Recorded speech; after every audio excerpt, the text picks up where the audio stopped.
তাৎপৰ্য আছে এইকাৰণেই যে ইয়াত সকলো স্তৰৰ মানুহ আছে, সকলো বয়সীয়াল মানুহ আছে। আমাৰ সভাপতি মহোদয়কে ধৰি পেলাই তাৰপিছত অলপ মাজ বয়সৰ মানুহ আছে, মহিলাসকল আছে, আৰু ইয়াতে ল'ৰা ছোৱালী যথেষ্ট আছে।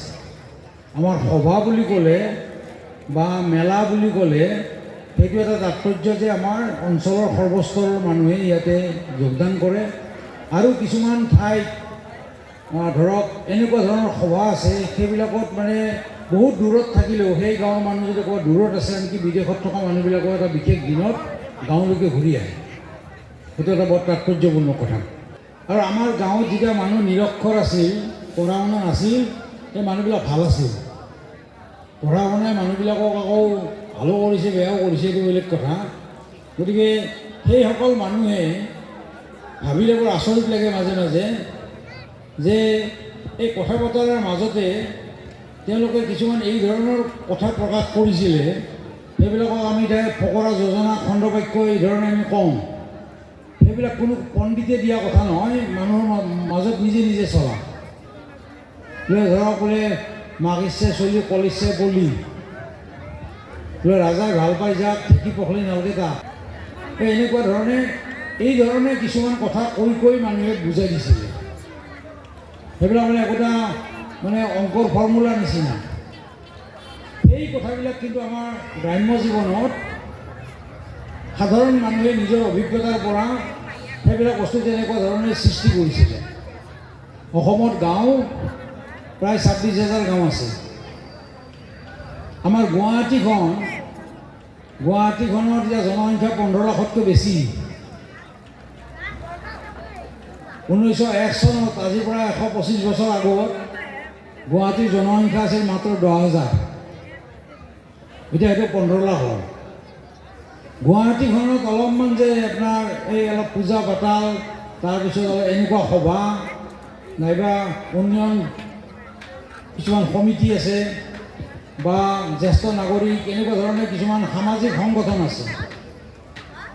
সেই সংগঠনবিলাক আমাৰ গাঁৱৰ পৰা যোৱা মানুহে কৰে। গুৱাহাটীখন বৰ যান্ত্ৰিক আৰু অলপমান সামাজিক আৰু জৈৱিক অলপমান প্ৰাণবন্ত কৰি ৰাখিছে আমাৰ যিসকলে গাঁৱৰ পৰা গুৱাহাটীলৈকে গৈছে। 26,000 অসমৰ গাঁৱৰ ভিতৰত প্ৰায় 13-14,000 গাঁৱৰ মানুহ আছে, আৰু তেওঁলোকে গৈ আপোনাৰ গুৱাহাটীখনক অলপ সামাজিক কৰি ৰাখিছে।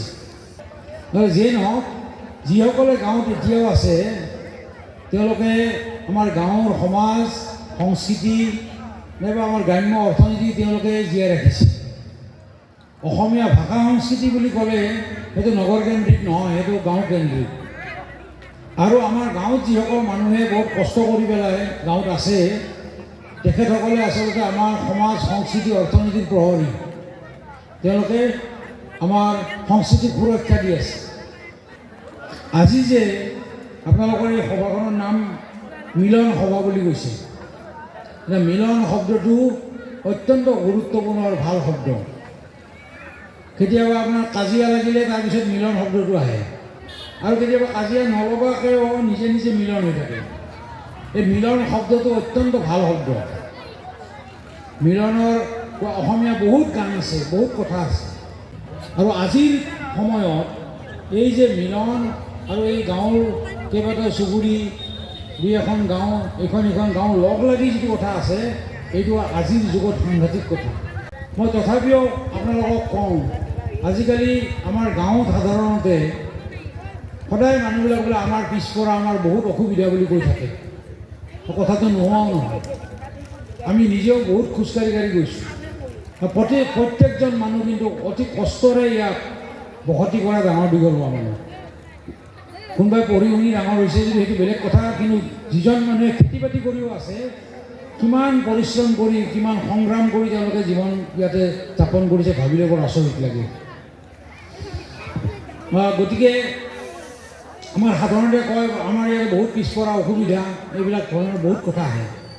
আজি ধৰক আমি সেইটো প্ৰকৃতিয়ে আমাক কি দিছে, ইংৰাজীত বহুত ভাল শব্দ দি পেলাই এইবিলাক মানে বুজাই দিয়াৰ চেষ্টা কৰে। প্ৰকৃতিয়ে আমাক কি দিছে সেইটো আমাক কোনো বৈজ্ঞানিকে কৈ দিব নালাগে। আমাৰ সাধাৰণ মানুহে আমি ক'ব পাৰোঁ প্ৰকৃতিৰ পৰা কি পাইছোঁ। আমি সাৰুৱা মাটি পালোঁ, আমাৰ পানী, গছ গছনি, চৰাই চিৰিকটি, আমি সূৰ্যৰ পোহৰ পাইছোঁ।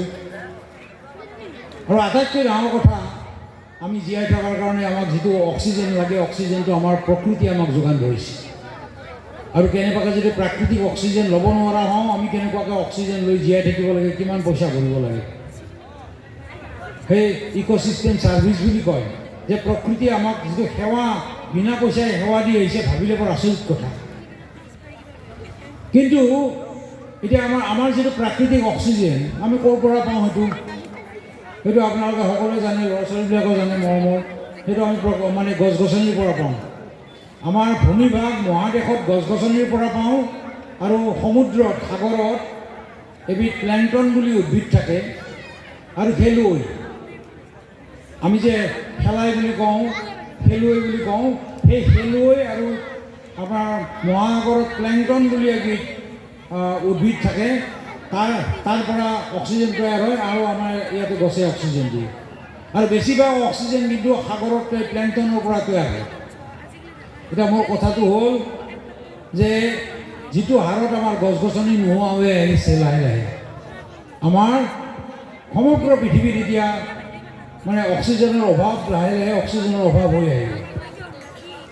গতিকে আমাৰ গোটেই অসম বুলি যদি কওঁ, তেতিয়াহ'লে আমাৰ গোটেই এই গাঁওবিলাকত যিখিনি গছ গছনি আছে, তাৰ পৰাই বিশেষকৈ আমাৰ অক্সিজেনটো উৎপন্ন হয়।